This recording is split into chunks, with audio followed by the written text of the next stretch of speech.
Assalamualaikum warahmatullahi wabarakatuh.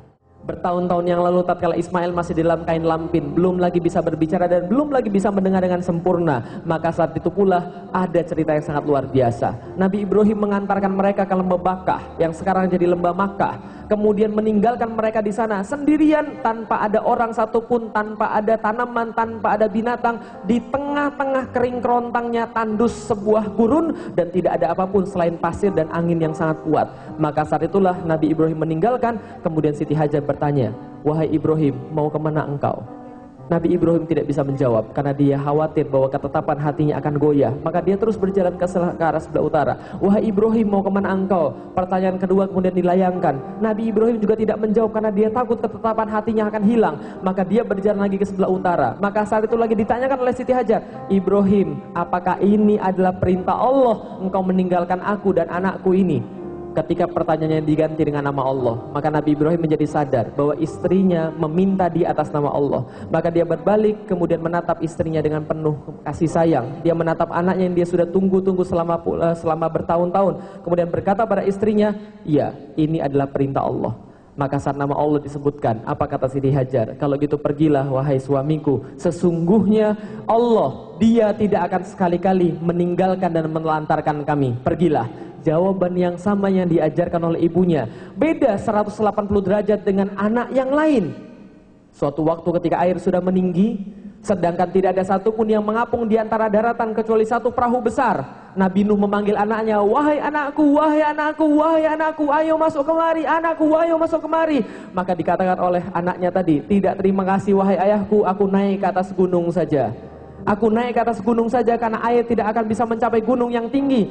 "Tidak anakku, ayo masuk ke dalam perahu saya, ayo masuk dalam perahu saya ini, ayo masuk anakku. Sesungguhnya Allah menjanjikan tidak ada yang selamat kecuali perahu ini, ayo masuk kepada sini." "Tidak wahai bapakku, aku naik gunung saja. Di situ bisa memberikan aku perlindungan." Yang satu membantah ayahnya, yang kedua menaati ayahnya. Mengapa anaknya Nabi Nuh kemudian membantah? Allah jelaskan di dalam Al-Quran, memang para nabi itu adalah seorang yang dibimbing oleh Allah, tapi tidak dengan istri mereka. Maka Allah menyampaikan di dalam Al-Quran, begitulah tanaman-tanaman yang baik tumbuh dari tanah-tanah yang baik, sedangkan tanaman-tanaman yang tumbuh dari tanah-tanah yang buruk hanya menyiksa tanaman tersebut. Ngomong-ngomong tentang tanaman, saya orang pertanian. Ngomong-ngomong tentang tanaman, saya paling tahu tentang pertanian karena saya orang pertanian, saya S1 pertanian. Ngomong-ngomong tentang benih teman-teman sekalian, maka laki-laki adalah pembawa benih. Laki-laki kata Rasulullah adalah seorang yang bercocok tanam, dan perempuan adalah tempat untuk bercocok tanam. Betul begitu? Maka laki-laki ibarat seorang yang membawa benih. Maka benih apapun yang dia bawa, benih hibrida, benih unggul, benih apapun yang dia bawa, kalau ditanamnya di pasir, tumbuh atau enggak? Tumbuh atau enggak? Tumbuh, kecambah doang, terus mati, gitu kan ya? Tapi tidak ketika seseorang yang kemudian membawa benih yang biasa-biasa saja, tapi tumbuh di tanah yang subur. Masya Allah, dia tumbuh, dia berkembang, dan dia menghasilkan. Seorang ibu adalah segala-galanya bagi anaknya. Maka seorang ibu inilah yang menentukan bagaimana posisi anak-anaknya, dan semuanya dimulai dari sini. Amati, ta'aruf, menikah. Maka seorang laki-laki, menurut ulama-ulama, kewajiban seorang laki-laki bukan memilih seorang istri yang baik, tapi seorang laki-laki berkewajiban untuk memilih seorang ibu yang baik bagi anak-anaknya. Dan ini menjadi penjelas bagi kita. Saya selalu katakan di Twitter, saya selalu katakan di mana-mana, bahwa hati-hati, laki-laki senang dengan cewek yang bisa diajak fun. Tahu cewek-cewek bisa diajak fun? Tahu? Cewek-cewek bisa diajak fun, tahu? Cewek-cewek yang fun itu adalah cewek-cewek yang apa-apa mudah. Diajak pergi mudah, nonton ayo, makan boleh, ngesot oke, nggak ada masalah. Ini cewek mudahan ini. Cewek kayak begini laki-laki suka, sering diajak pergi kemana-mana, ajak hiking, ajak pergi nonton, ajak nonton film, ajak makan, ajak nongkrong dan sebagainya. Gampang banget, enak. Laki-laki suka yang kayak begini-begini. Kalau cuma untuk diajak fun. Tapi saya kasih tahu, nggak ada laki-laki nyari cewek yang fun ketika untuk dijadikan seorang ibu. Paham maksudnya kira-kira saya? Lah kenapa? Kebayang nggak sih? Yuk, mau nggak kita nikah? Oke, setelah dia nikah dia punya anak. Gua mau hang out dulu ya sama teman-teman gue. Susah ceritanya, bagaimana mungkin? Nggak ada cerita seperti itu. Fun adalah seorang perempuan yang cuma enak diajak fun saja, tapi tidak untuk seorang laki-laki yang dia mencari ibu yang baik untuk anak-anaknya. Amati ta'aruf menikah. Karena itulah Bapak Ibu sekalian, teman-teman sekalian, saya menulis buku Udah Putusin Aja. Lah kenapa? Karena buku ini insya Allah untuk memerangi apa yang telah orang-orang yang gak suka sama Islam lakukan untuk merusak Islam dengan food, fun, and fashion. Bagaimana kita lihat? Ini fakta yang kita lihat teman-teman sekalian. Fakta zaman sekarang. Coba lihat. Dan ini belum terjadi pada zaman saya ketika saya gede. Belum terjadi ketika zaman saya besar. Ini yang terjadi pada fakta zaman sekarang.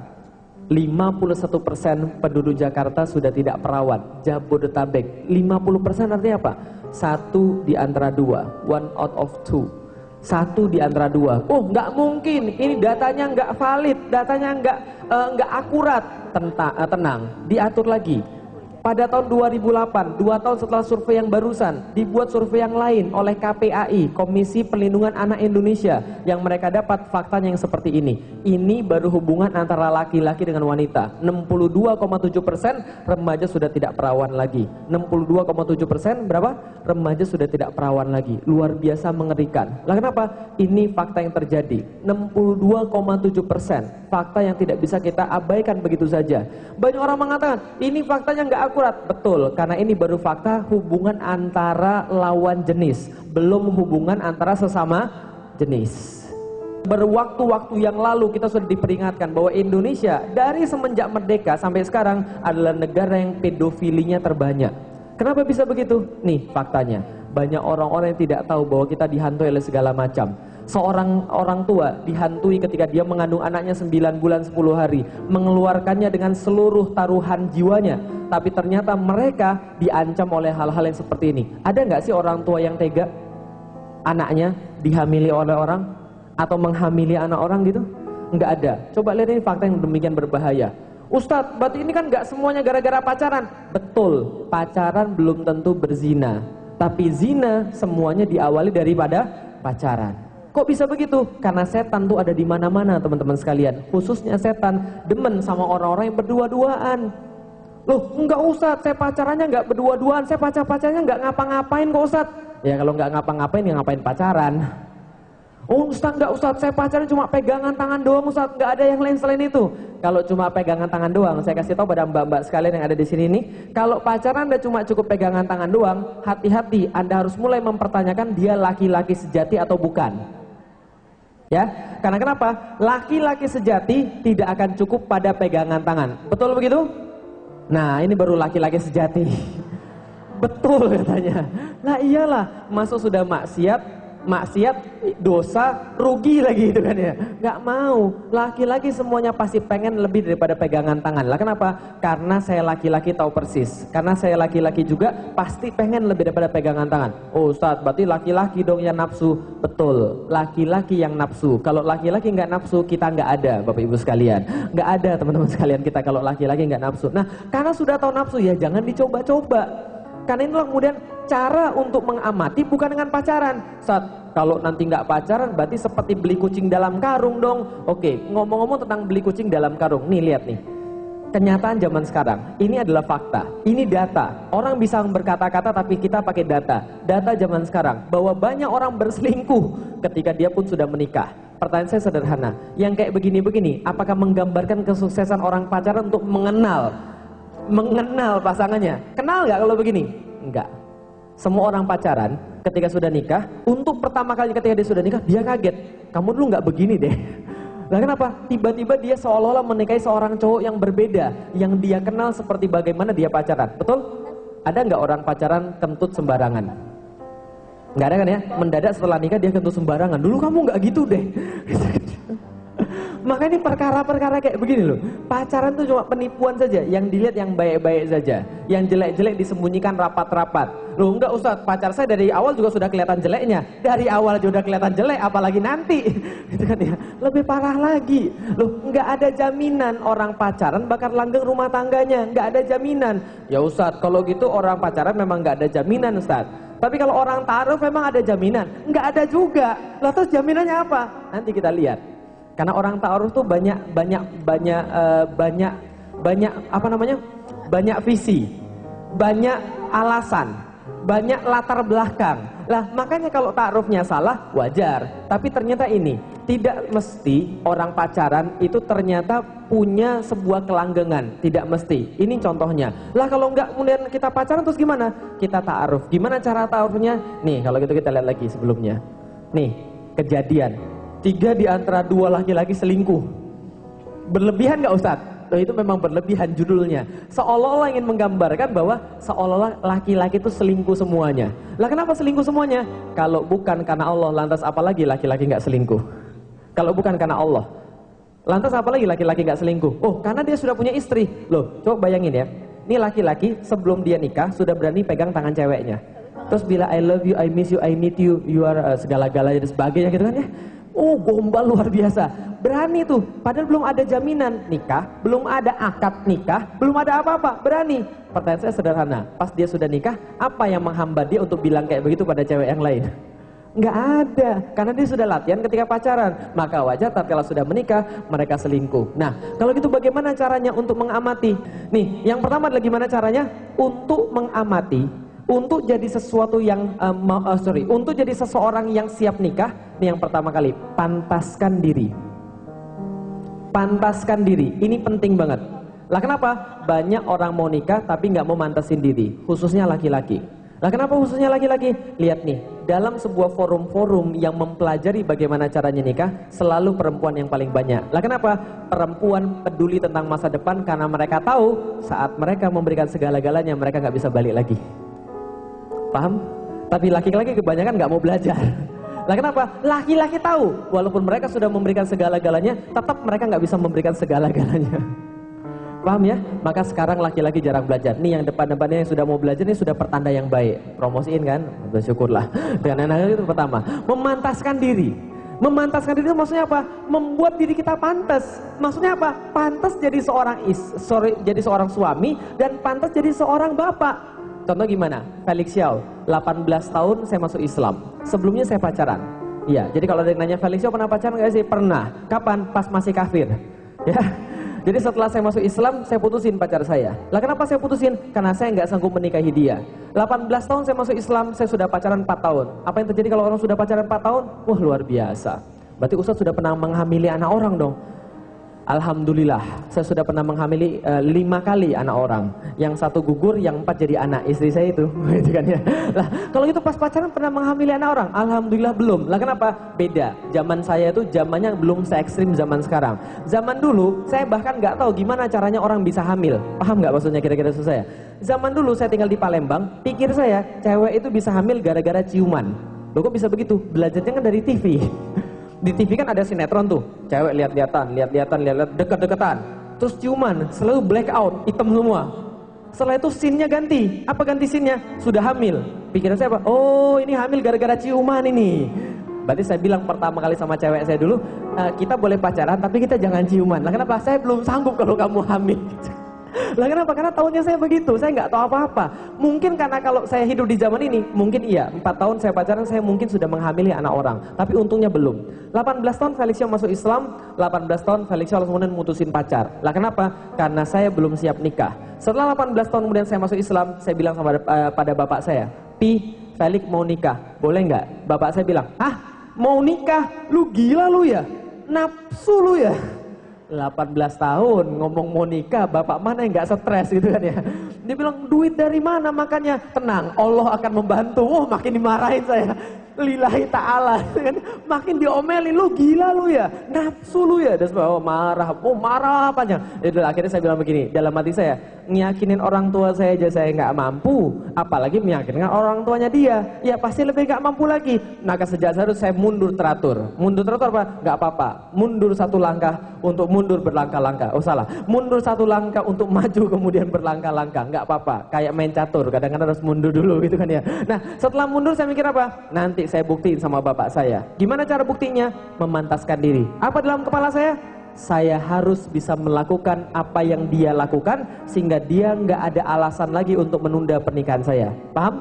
saya harus jadi kayak dia. Mulai dari saat itu saya cari tahu apa yang seorang bapak bisa lakukan. Saya ajarin adik-adik saya belajar. Sebelum-belumnya nggak pernah tuh ngajarin adik belajar. Ajarin adik belajar pas mau ujian. Ajarin ini caranya, ini caranya. Orang tua saya lihat, ternyata dia sudah dewasa kayaknya nih. Segala macam kita urusin. Apapun kita urusin. Adik saya ketangkap bawa di HP-nya ada foto porno. SMP, saya bilang, papi tenang aja, papi tenang aja di rumah aja. Felix tahu papi malu, papi nggak usah pergi, biar Felix aja yang pergi. Saya pergi ke sekolah, saya urusin di kepala sekolah, gini, selesai masalah, nggak ada urusan bapak saya. Felix sudah berhasil menggantikan posisi bapaknya. Bayar PLN, tenang papi nggak usah pergi bayar PLN, biar Felix aja yang bayar, biar Felix aja, duitnya aja transfer gitu. Yang penting kan melakukan apa yang bapak kita lakukan gitu kan ya. Nah, kalau kita sudah bisa melakukan apapun yang bapak kita lakukan dan apapun yang bapak dia lakukan, nggak ada alasan kita untuk ditolak. Paham teman-teman sekalian? Memantaskan diri. Iyyaka na'budu wa iyyaka nasta'in. Kepada Allah kita beribadah, kepada Allah kita berusaha, baru kepada Allah kita meminta. Bukan minta dulu baru mantasin diri. Yang penting gini aja Pak, pokoknya hitbah dulu, ta'aruf dulu Pak, biar syar'i Pak. Kata Ustadz Felix kan harus ta'aruf. Itu mah nggak syar'i. Nah, kenapa? Nikahnya kapan? 9 tahun lagi Pak. Itu nikah atau kontrak rumah itu, atau malah nyicil rumah itu ada 9 tahun. Bukan kayak begitu. Nah, setelah kita memantaskan diri, bapak kita sudah tahu, oh ya, ini orang siap untuk menikah. Maka beberapa waktu kemudian, umur 22 tahun, 4 tahun saya berusaha, 22 tahun kemudian, umur 22 tahun, saya bilang bapak saya, Felix mau nikah. Bapak saya bilang, mau tanggal berapa? Setelah saya nikah bulan Juni gitu kan ya. Setelah itu kemudian kakak saya bilang lagi, Felix udah nikah, masa saya belum? Kamu nggak boleh. Kenapa? Kamu belum siap. Yes. Duluan. Lah kenapa? Lah karena kita bisa membuktikan pada bapak kita dan bapaknya. Nah yang penting juga bapaknya. Lah kenapa? Bapaknya gimana cara memantaskan diri? Mudah. Apapun yang dilakukan oleh bapaknya kepada dia, Anda harus bisa cover itu. Jelas maksudnya kira-kira? Kalau orangnya masih kuliah, maka datanglah kepada bapaknya. Langsung panggil aja. Pak, mohon maaf Pak, saya mau mengutarakan niat saya Pak. Apa niatnya? Apa niatnya? Saya mau meminang anak Bapak dan saya mau menikahinya dan saya sudah sudah saya siapkan tanggalnya Pak. Sudah ada opsi-opsinya Pak. Bapak boleh milih. Mau tanggal 2 Desember atau tanggal 16 Desember atau tanggal 13 Desember sekalian Mbak. Nanti setelah itu, apa yang kamu siapkan? Alhamdulillah Pak, saya sudah siapkan segala yang Bapak perlukan. Apartemen itu Bapak boleh lihat 9 itu adalah punya saya.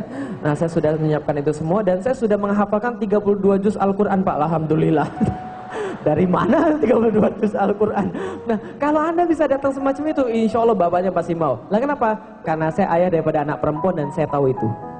Berat untuk melepas anak perempuan itu beratnya luar biasa. Tapi saya tahu persis bahwa suatu saat saya akan melepaskan anak perempuan saya. Bahkan saya sudah mikir tentang bagaimana nanti ketika saya melepas anak perempuan saya, dan mikir aja udah buat saya nangis. Lah kenapa? Sedih luar biasa. Bayangin coba, dia mulai dari lahir, siapa yang ngeliatin? Kita yang kebangun ketika dia lagi kemudian nangis. Walaupun bukan kita yang ngurusin, walaupun ibunya yang ngurusin, tapi kita tetap sayang gitu kan ya. Nah kenapa? Kita yang kasih makan dia, kita yang ngajarin dia, kita ngajarin dia hafalan-hafalan yang kita punya, kita ajarin dia bagaimana untuk berbuat baik, bagaimana untuk setia pada Islam, bagaimana memperjuangkan Islam, segala-galanya kita kasih. Bahkan kalau kita nggak makan, dia makan, kita pun pasti rela sebagai seorang ayah. Betul begitu? Itulah seorang bapak untuk anak perempuannya. Maka ketika anak perempuan saya masuk SD pertama kalinya, apa yang saya pesenin sama anak perempuan saya? Dek, nanti kalau ada di sekolah yang ganggu kamu, lapor ke gurumu. Kalau gurumu nggak nanggepin, lapor lagi ke gurumu. 3 kali gurumu nggak nanggepin, lapor ke Abi, kasih tahu siapa namanya yang ganggu, Abi bakar rumahnya. Nah, kenapa? Saking sadisnya bakar rumah. Nah, kenapa? Karena saya sayang sama anak perempuan saya. Anak saya ketawa-ketawa. Emang Abi tahu rumahnya di mana? Nggak ada yang Abimu nggak tahu. Abi bakar rumahnya kalau Abi perlu lakukan. Karena saking sayangnya, berlebihan memang iya. Tapi saya tahu persis karena suatu saat saya akan melepas dia. Paham teman-teman maksud saya? Maka wajar nggak ketika seorang anak laki-laki datang pada bapaknya untuk meminta anaknya? Wajar banget. Dan wajar banget seorang anak perempuan minta izin pada bapaknya karena bapaknya yang paling tahu tentang dia, bukan siapa-siapa. Paham teman-teman sekalian? Maka meyakinkan bapaknya itu adalah tugasnya mereka ini. Bagaimana mereka bisa datang pada kemudian bapaknya, memberitahukan dia bahwa ketika bapak memberi dia makan, maka saya memberikan dia makan sebagaimana bapak memberikan dia makan. Maka saya akan mengawal dia sebagaimana bapak mengawal dia selama ini buat saya. Dan saya akan mengajari dia, mengawal dia daripada nerakanya Allah dan menuntun dia pada surganya Allah sebagaimana yang bapak lakukan. Sampaikan pada saya amanah ini, saya akan ambil amanah ini dengan sebaik-baiknya. Laki-laki itu baru. Gitu kan ya? Bukan laki-laki orang yang pacaran. Lah kenapa? Karena bapaknya aja gak berani. Bukan laki-laki itu. Laki-laki itu yang punya bapaknya yang paling tahu. Amati, pantaskan diri kita, baik untuk bapak kita ataupun untuk kemudian selain bapak kita, ya bapaknya dia itu. Nah, bagi perempuan pantaskan dirinya seperti apa? Yakinkan orang tuanya bahwa apapun yang nanti teman-teman pilih pasti jadi sesuatu yang terbaik. Maka seorang perempuan yang berhasil adalah ketika seorang laki-laki datang pada bapaknya, maka bapaknya bilang, saya terserah si Neng aja lah. Saya yakin sama si Neng selama ini gak macem-macem, orangnya baik, kerudungannya panjang, taat pada Allah, sholatnya gak pernah lepas, sholat tahajud terus, doain bapaknya, alhamdulillah sekarang sudah bisa bantu bapaknya. Saya yakin aja sama si Neng aja yang pilih gak apa-apa. Nah, itu yang terjadi.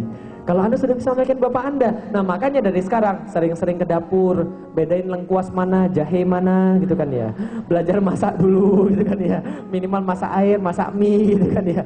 Nah, ini perkara-perkara yang memang remeh-temeh, tapi ini perkara yang menandakan bahwa kita siap untuk menjadi seorang ibu, mengurus anak-anak, mendahulukan suami dibandingkan segala macam, menjaga hormatan suami, menjaga harta suami tatkala suami tidak di rumah, dan beribadah dengan cara yang lain saat suaminya di rumah. Maka saat itulah seorang perempuan bisa menjadikan baiti jannati, maka rumahku benar-benar adalah surgaku. Ketika dia sudah memantaskan diri berdakwah lillahi ta'ala. Lah kenapa? Kalau orang sudah pantas tapi nggak kelihatan, sama aja. Paham maksudnya? Nggak kelihatan sama, terus gimana? Apakah kita harus pasang di Facebook Ads gitu? Siap menikah? Enggak juga. Ada apa? Biarkan Allah mulai nyariin. Gimana caranya? Gabungkan diri dalam lembaga dakwah, gerakan-gerakan dakwah, karena insya Allah itu mempermudah bagaimana Anda untuk mendapatkan orang-orang yang baik, karena Anda mancing di kolam yang tepat, ya, bukan mancing di kolam yang salah. Pengen dapat suami soleha, perginya ke dugem, ya susah. Nggak mungkin seorang suami soleh nyari istrinya di dugem, jelas ya. Nggak mungkin Felix yang nyari seorang istri tatonya tulang ikan di sini, nggak mungkin. Nah, maka cari suami itu cari tempat yang tepat. Gimana? Ya di masjid, di pengajian. Tapi jangan juga ke masjid, ke pengajian tuh cari jodoh, jangan. Lillahi ta'ala, kan sudah kita bilang berdakwah lillahi ta'ala. Bagaimana saya berkumpul dan bertemu dengan istri saya?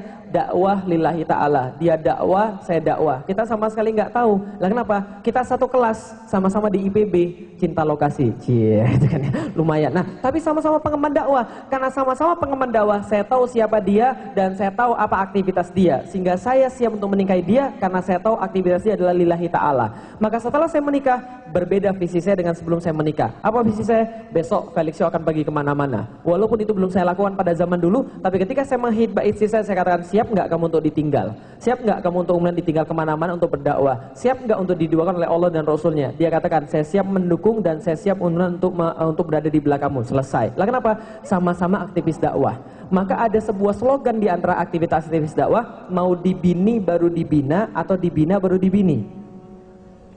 Dibina baru dibini atau dibini baru dibina. Itu pilihan. Kalau yang sudah dibina lalu dibini, berarti insya Allah resikonya kecil. Tapi kalau yang dibini baru dibina, ada resiko. Kalau nggak bisa dibina, bisa dibinasakan. Nah, ini bahaya. Lah, maka beraktivitaslah lillahi ta'ala, berdakwahlah lillahi ta'ala, sampaikan tentang Islam sehingga Anda tahu, komunitas Anda ini kemudian sama-sama tahu, kemudian mereka kemudian memutuskan untuk saling menikah. Sederhana. Orang sama-sama tahu. Selain itu, insya Allah kalau kita bergabung sama komunitas dakwah, ada yang ngereferensiin. Insya Allah. Banyak teman-teman saya ngaji sama saya punya kelompok ngaji kecil, kader-kader saya kemudian melihat, nanya, ini siapa yang belum menikah? Ada yang belum menikah? Saya bilang, kamu mau sama yang mana? Oke, saya mau sama ini, Ustaz. Oke, saya anterin pergi ke orang tuanya, saya bilang, Bu, ini saya Felixio. Iya, saya sudah tahu, Ustaz. Saya Felixio mau meminangkan anak ibu buat adik saya ini. Kira-kira menurut ibu gimana? Memang saya tahu ibu belum tahu siapa dia, apalagi anak ibu jelas belum tahu siapa dia, karena memang nggak pernah jumpa. Tapi insya Allah Bu, ibu belum tahu dan anak ibu belum tahu, tapi saya sudah bersama dia 2 tahun Ibu. Insya Allah saya tahu siapa dia, saya tahu apa aktivitas dia, dan insya Allah saya bisa menjamin kalau anak ini tidak akan mengecewakan anak ibu untuk jadi seorang mantu. Oke, sebentar ya, saya tanya anak saya dulu ya. Setelah dia tanya anaknya, dia balik lagi. Oke, kalau gitu mohon maaf Ustadz, dia belum bisa menerima adiknya, tapi dia mau menerima Ustadz kalau mau. Oh enggak. Itu cerita yang lain, itu ceritanya Salman Al Farisi. Ya, itu cerita Salman Al Farisi. Oh, alhamdulillah, ya Ustadz, dia mau Ustadz. Oke, setelah dia mau kita tentukan tanggal berapa ibu menikahnya. Oke, nanti kita diskusi sama bapaknya, boleh diskusi sama bapaknya. Tanggal berapa?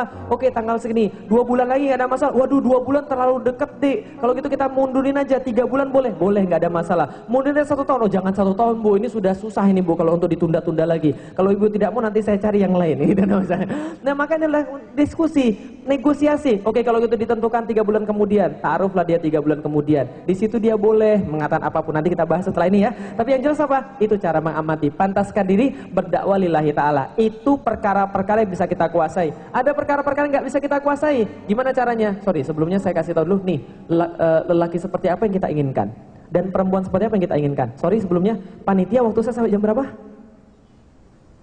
Ada Mbak Oki. Oh, selamat datang Mbak. Selamat datang Mas Ori. Terima kasih udah hadir. Ini bukan Mas Ori, Mas Rio, sorry. Baik, 0 menit, serius. Udah kalau 0 menit dan nanti kita lanjutin pas sesinya Mbak Oki aja. Tapi kira-kira seperti itu aja teman-teman sekalian. Insya Allah kalau teman-teman serius untuk berdakwah lillahi ta'ala dan kemudian serius untuk kemudian memantaskan diri, insya Allah akan datang. Yang kedua yang terakhir adalah berdoa pada Allah, lakukan kewajiban-kewajiban kita, dan yang terakhir adalah hiasi dengan yang sunnah ya. Jadi kalau ini sudah lakukan yang kedua, berdoa, lakukan yang wajib, dan hiasi dengan yang sunnah. Kenapa? Allah akan mencintai kita kalau kita melakukan kewajiban.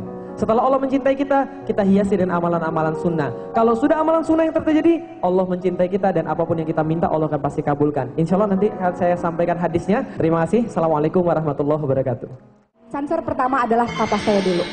Karena bagi saya untuk apa saya menjalin terlalu lama kalau toh ujung-ujungnya ayah saya tidak mengizinkan.